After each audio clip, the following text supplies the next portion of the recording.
E se nós continuarmos em Mateus, depois que ele fala sobre esse descanso que podemos ter, então no capítulo 12, começando no versículo 1, ele começa a falar conosco que, embora nós não sigamos todas essas regras e regulamentos, quando precisamos de ajuda, ainda quer nos ajudar e nos mostrar misericórdia. Dá para acreditar nisso? Ainda que você não faça tudo certo e peça a Deus para te ajudar, quando você tem uma necessidade, Deus vai te ajudar. Agora, isso não significa que ele não trata conosco sobre o nosso pecado, mas significa que ele vai deixar isso de lado por um momento, ele vai nos ajudar e depois ele continuará a tratar conosco. Mas quando você faz algo errado, não precisa se afastar de Deus com medo de que ele esteja com raiva. Nunca fuja de Deus, mas corra para ele. E por favor, se você está com problemas na sua vida hoje, se você está assistindo pela televisão e você sente que você falhou com Deus e que Ele não vai te ajudar nem te aceitar de volta, o diabo é um mentiroso. Você só precisa dizer: eu sinto muito, Deus, eu estraguei a minha vida, ajuda-me, e eu te garanto que Ele vai ajudar você. Deus vai ajudar você. Amém. Então ele está dizendo aqui, começando no verso 1, naquele momento em particular, Jesus passou pelos campos no sábado e seus discípulos estavam com fome e começaram a comer os grãos. Eles tinham uma necessidade e comeram os grãos. E quando os fariseus viram, e a propósito, o diabo é o chefe dos fariseus, eles disseram a Jesus: olha lá, olha lá, olha lá. O diabo realmente é um cara estúpido, olha lá, olha aí, olha aí. Olha o que você fez, ele não apenas mostra tudo que você faz, ele também mostra o que todo mundo faz, sabe? Olha lá, seus discípulos estão fazendo o que é ilegal e não é permitido no sábado. Então Jesus disse a eles: vocês não leram o que Davi fez quando estava com fome? E aqueles que o acompanhavam estavam com fome? E que ele entrou na casa de Deus e comeu os pães das oferendas, o qual não era permitido que ninguém comesse? Mas a mensagem aqui é ok.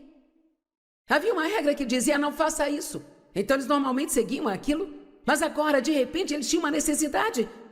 E Deus diz: esqueça a lei, vocês têm necessidades, eu vou ajudar vocês. Por quê? Porque a misericórdia é maior do que qualquer outra coisa. Deus é misericordioso e quer que sejamos misericordiosos. Tem algumas pessoas aqui hoje que precisam receber a misericórdia de Deus para si. Você precisa parar de ser tão duro consigo, precisa dar um tempo a si mesmo. Precisa parar de contar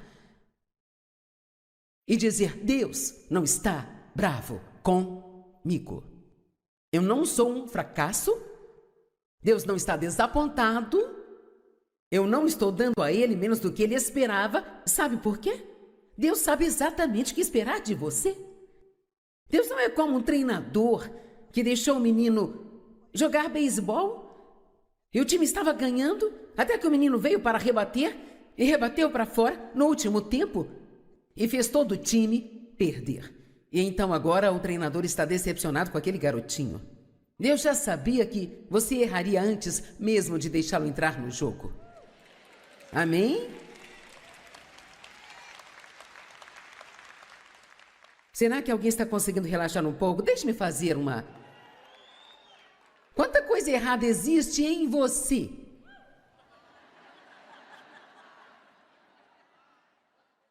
Quanta coisa errada há em mim? Se você fizesse uma lista de tudo que é de errado com você, quão longa seria esta lista? Sua família e amigos poderiam acrescentar coisas nela e ela poderia ficar ainda maior, sabe? Mas... E é um pensamento assustador, não é? Mas aqui está a boa notícia. Deus, Ele quer que você pare de contar. Amém? Deus, Ele quer que você pare de contar. Agora, o que acontece quando você se mete em problemas? Jesus simplesmente nos alcança aonde nós estamos e Ele nos tirará de lá do fundo do poço. Amém? Se tentarmos viver debaixo da lei, a lei exige que mantenhamos registros precisos. Quantos erros eu cometi? Quantas boas obras eu fiz? Como posso pagar por esses erros? Por quanto tempo eu tenho que orar? Quanto da Bíblia eu tenho que ler Eu fazia isso, tenho certeza que você também. Eu vi uma mensagem que nós temos que orar pelo menos 1 hora por dia. E, cara, toda vez que eu não orava 1 hora, eu sentia que não fiz o que deveria. Já aconteceu com alguém? E Jesus perguntou aos discípulos: vocês não podem orar comigo 1 hora? E não estou dizendo que esta não seja uma boa diretriz para orar, mas não podemos impor isso às pessoas como uma lei. Eu não vou subir no púlpito e dizer às pessoas: vocês têm que orar por 1 hora todos os dias. E não me pergunte por quanto tempo eu oro, porque eu não vou te contar, sabe? E você diz: por que você não vai contar? Porque eu não quero que você tente fazer o que eu faço. Eu nem sei por quanto tempo eu oro de qualquer maneira. Agora, houve um bom número de anos que eu poderia te contar, porque eu anotava todos os dias, sabe? Eu tinha um calendáriozinho de leitura bíblica anual, um calendário, e você tinha que ler 6 capítulos por dia. Eu marcava as minhas leituras e, sabe, eu não estava aprendendo nada, mas eu estava lendo bem rápido para tentar ficar em dia com tudo, entende? E eu tinha muito orgulho desse calendário. Eu colocava na geladeira para que quando as pessoas entrassem, perguntassem para mim: o que é isso? Vamos lá. Eu estou lendo a Bíblia em 1 ano. Uau! Eu ficava tão orgulhosa de mim mesma. E eu passava por aquele calendário e sentia minha carne meio que estufando. Então, de repente, eu estava uns 36 capítulos atrasada. E quando eu entrava naquele cômodo, eu só queria sair porque aquela coisa ficava... eu contava tudo. Eu costumava contar as pessoas nas reuniões. Eu não as contava, mas a primeira coisa que eu queria saber quando acabava era quantas pessoas tinham. Quantos? Quantas? Quantos? Quando? E Deus literalmente me ordenou que eu parasse de contar. Sabe, Davi numerava as pessoas. Ele liderou um censo no acampamento. Deus não quer que fiquemos contando tudo. Porque Davi contou as pessoas? Porque ele tentava descobrir quantos soldados tinha para derrotar o inimigo.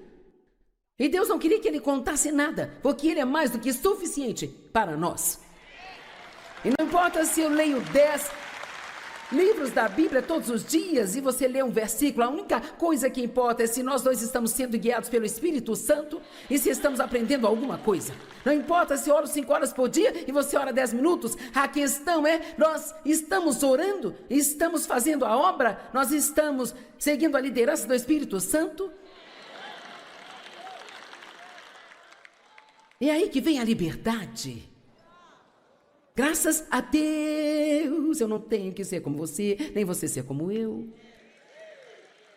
E não só isso, precisamos parar de dizer o que estamos fazendo para todo mundo. Eu devo, então eu vou trabalhar. Deixe-me dizer algo. Eu tive uma cachorrinha por quase 13 anos, o nome dela era Duquesa, e nós tivemos que sacrificá-la há uns 10 dias atrás, e foi um pouco difícil para mim, mas em raras ocasiões ela fazia cocô no chão. Ela não fazia sempre, mas ela fazia ocasionalmente. E geralmente, e eu acho que há um bom tipo de lição aqui, é que ela geralmente fazia isso quando havia uma tempestade. Tem alguém comigo? Se temos um comportamento de cocô, geralmente é durante uma tempestade em nossa vida. Vamos lá, isso é melhor do que parece. Vamos lá. Ok. A Duquesa pendurava a cabeça e tremia, até que ela me ouvisse dizer, com uma voz amorosa: vem aqui. Vamos, venha. A mesma coisa que Jesus nos disse em Mateus 12, 28. Vamos, vem cá. Vem cá. Vamos lá, está tudo bem, vem cá. Mas nós não nos comportamos tão bem como os cachorros às vezes. Assim que eu falava essas palavras, vamos, vem cá, posso te garantir que no momento em que ela ouvia essas palavras, ela não tinha mais nenhuma grama de culpa. Ela simplesmente voltava a brincar e me deixava limpando a bagunça dela. Vamos, há um ensino aqui. Vamos lá, há uma história aqui. Quando há uma tempestade e você tem um comportamento de cocô e você fica se escondendo de Deus porque acha que Ele está com raiva de você, por favor, ouça o dizer: vamos lá, vem cá, vem. Vamos, venha. Você precisa se livrar disso rapidamente. Não há culpa, não há nenhuma condenação. Eu sou amado. Deus, Ele me ama. Eu vou sair e brincar e Ele vai limpar a minha bagunça. Eu estou gostando disso, estou gostando muito. Amém. Agora, caso houvesse alguma mancha, eu pegava uma coisa chamada Petzine e jogava e esfregava bem na mancha. Deixe-me dizer, nós temos algo muito melhor do que o Petzine. Para as nossas manchas de cocô, nós temos o sangue de Jesus Cristo, amém? Que remove todas as manchas. Todas as manchas de culpa são removidas. O que você está oferecendo a Deus como pagamento? Quando você sente que falhou, está oferecendo a sua culpa? Oferecendo o prazer da sua vida? Você se sente culpado quando tenta relaxar ou se divertir? Eu passei por tudo isso. No dia em que eu não sentia que tinha me comportado perfeitamente, eu me sentia culpada. Eu não achava que eu podia fazer nada que pudesse ser considerado um prazer, porque eu achava que eu não merecia. Isto parte do coração de Deus.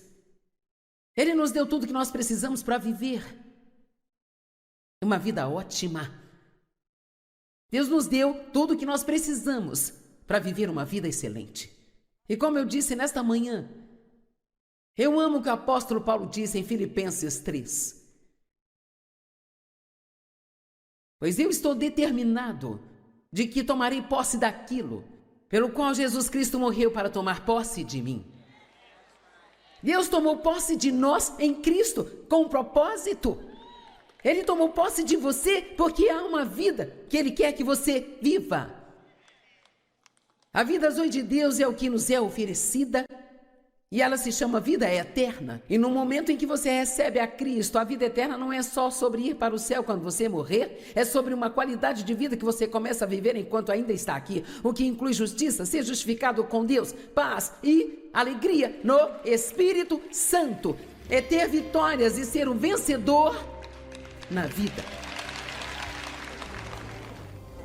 O amor de Deus por você não é baseado em sua performance ou no quão bem você se sai. É baseado em quem Ele é. E sabe, essa é realmente uma boa notícia? Então não importa o quão decepcionado ou bravo você possa estar consigo, lembre-se de que Deus não está bravo com você. Às vezes, quando as pessoas estão sofrendo ou tendo perdas, elas acreditam que deve ser porque Deus está com raiva delas, mas isso está realmente muito longe da verdade. Dê uma olhada nisso e eu estarei de volta em apenas alguns minutos para finalizarmos. Ontem eu estava no salão fazendo minhas unhas e tinha uma moça e eles a colocaram ao meu lado. E a garota que faz as minhas unhas é a dona do salão e geralmente ninguém se senta na mesa dela. Mas esta moça, ela estava sentada lá e ela me ouviu falando um pouco e, como acontece comigo muitas vezes, ela disse: "Parece que eu conheço a sua voz." E então eu disse: "Sim, eu sou professora de Bíblia, eu estou na TV." "Isto mesmo, eu já te vi." E então, a próxima coisa que saiu da boca dela foi: "Eu estou um pouco brava com Deus." E eu pensei: ok. Eu disse: "Por que você está brava com Deus?" Ela disse: "O meu irmão morreu de câncer e eu era muito próxima dele, eu amava e sabe..." Veja, eu preciso dizer que ela não foi beligerante sobre isso, mas ela disse: "Eu estou..."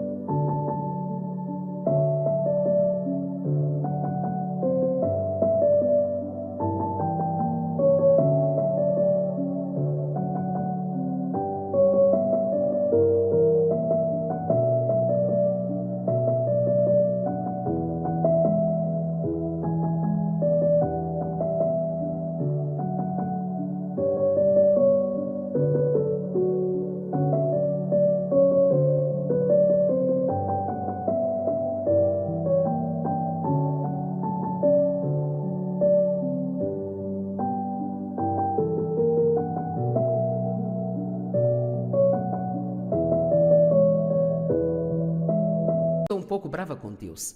E sabe, a verdade é que há muitas pessoas que estão um pouco bravas com Deus. E como também há muitos cristãos que estão um pouco bravos com Deus. Isso porque não conseguiram o que queriam ou ficaram desapontadas. Ou tiveram uma grande perda em suas vidas, ou aconteceu algo que elas não compreenderam. Então eu me sentei e compartilhei com ela, o que é sempre interessante quando você está em um lugar como esse, porque você não apenas fala com quem está com você, mas com todo mundo que está lá, e é muita gente.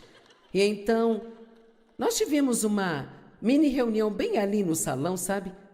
E eu disse a ela, quando eu pergunto ao Senhor o que Ele quer que eu compartilhe com vocês, nós chamamos isso de momento de exortação e é uma ministração pessoal para você. Eu sinto que Ele quer que eu compartilhe o que aconteceu ontem no salão de beleza. E quando ela disse que estava brava com Deus, eu disse, sabe, você não deve ficar brava com Deus porque Ele é o único que pode te ajudar.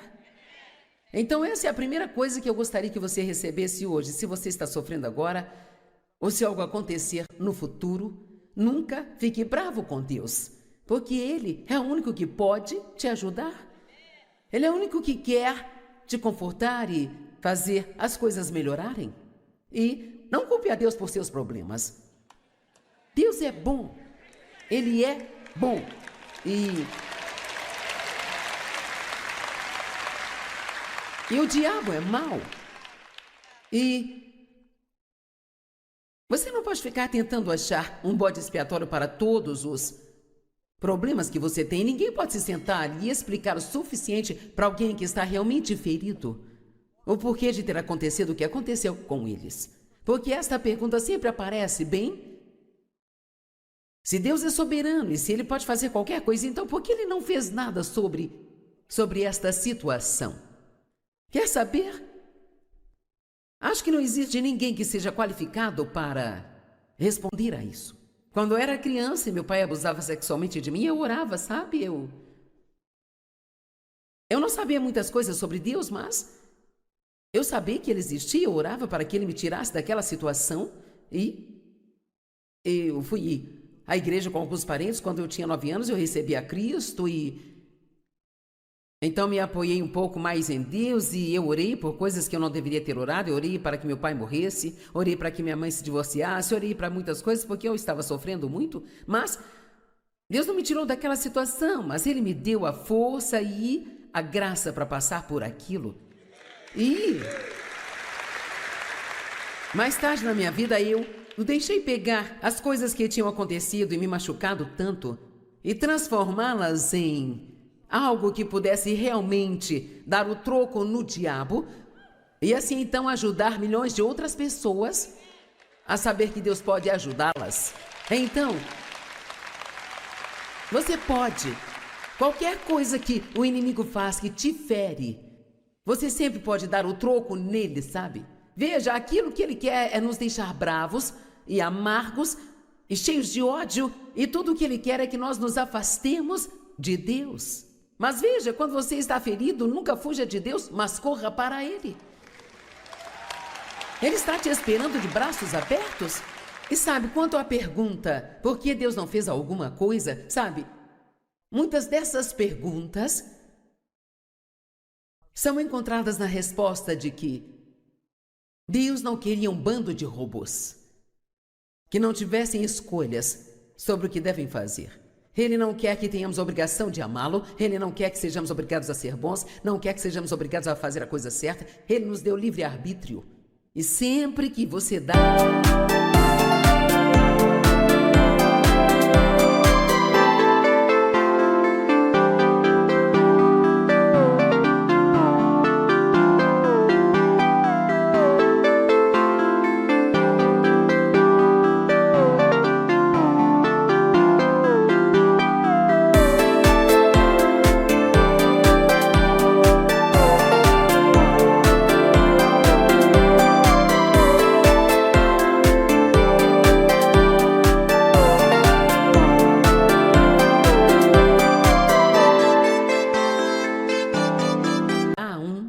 bando de seres humanos do livre-arbítrio, muitos deles vão fazer as escolhas erradas.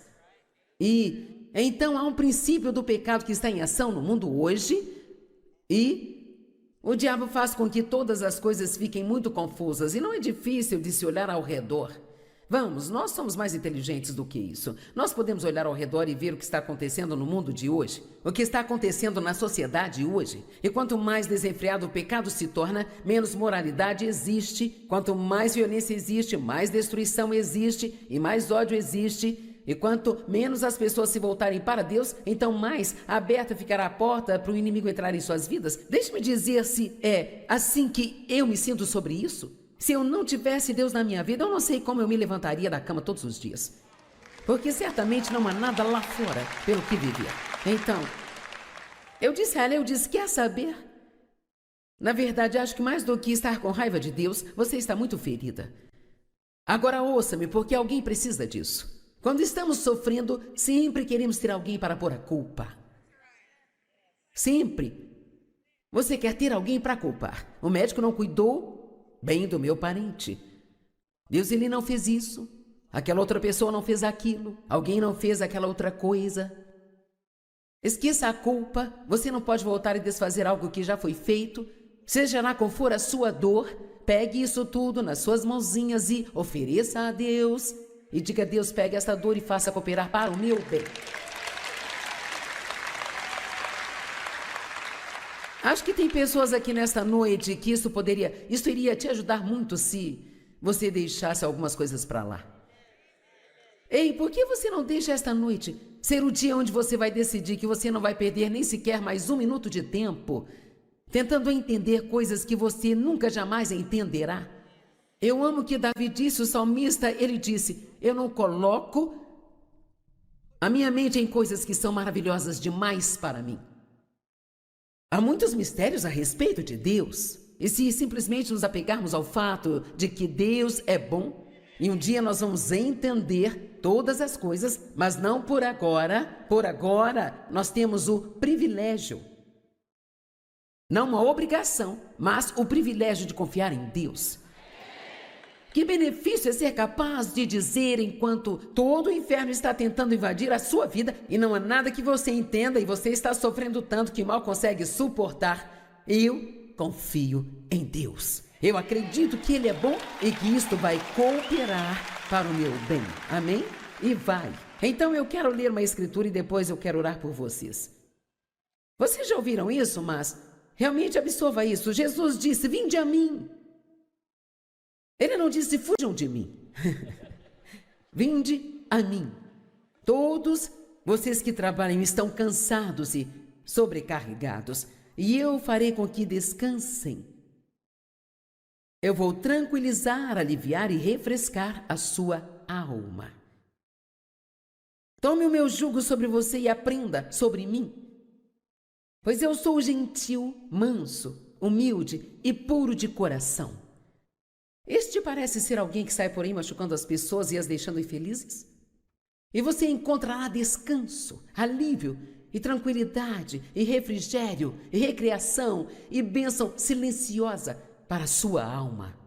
O último verso, pois o meu jugo é suave, ele é útil e bom, ele não é pesado, duro, afiado ou pressionador, mas é confortável, gracioso e agradável. E o meu fardo é leve e fácil de ser suportado. Nós podemos fazer o que for preciso fazer na vida. Com Jesus ao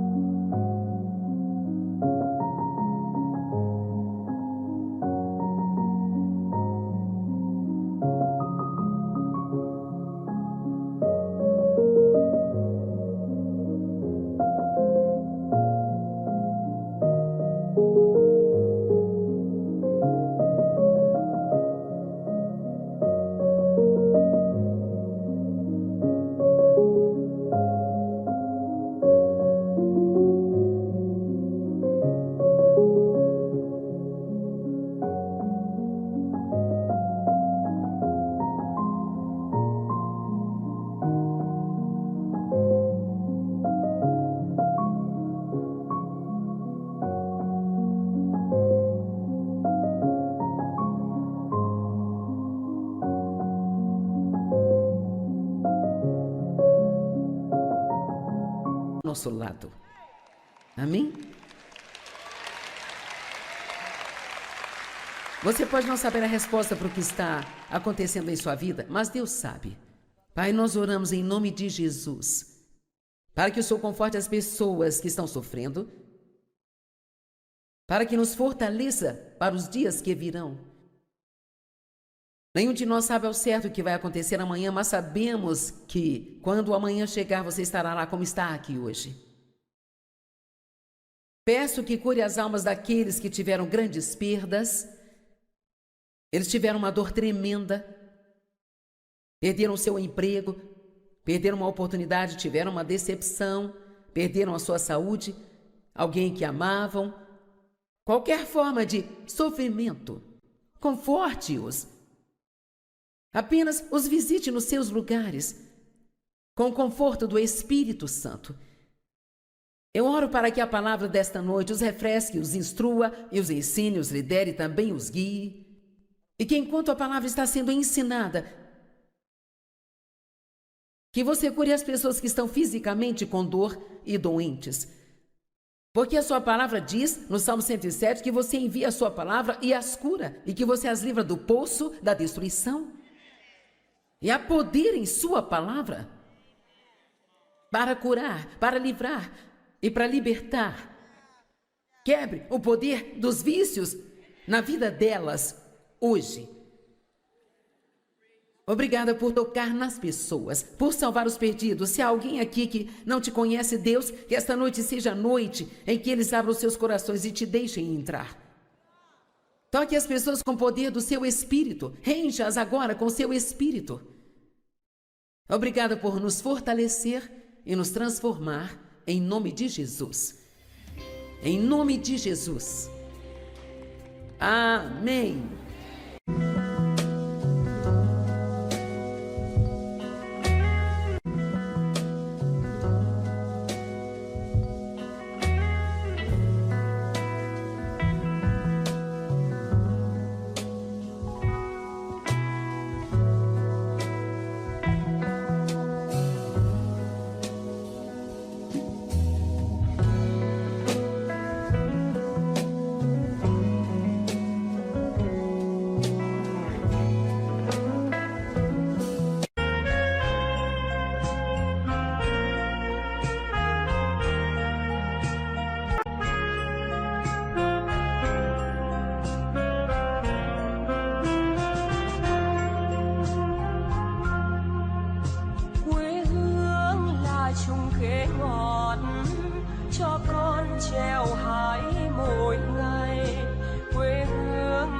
Đường đi học con về sớm bướm vàng bay, quê hương là con diều biếc, tuổi thơ con thả trên đồng, quê hương là con đò nhỏ êm đềm của nước ven sông.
E se nós continuarmos em Mateus, depois que ele fala sobre esse descanso que podemos ter, então no capítulo 12, começando no versículo 1, Ele começa a falar conosco que, embora nós não sigamos todas essas regras e regulamentos, quando precisamos de ajuda, ainda quer nos ajudar e nos mostrar misericórdia. Dá para acreditar nisso? Ainda que você não faça tudo certo e peça a Deus para te ajudar, quando você tem uma necessidade, Deus vai te ajudar.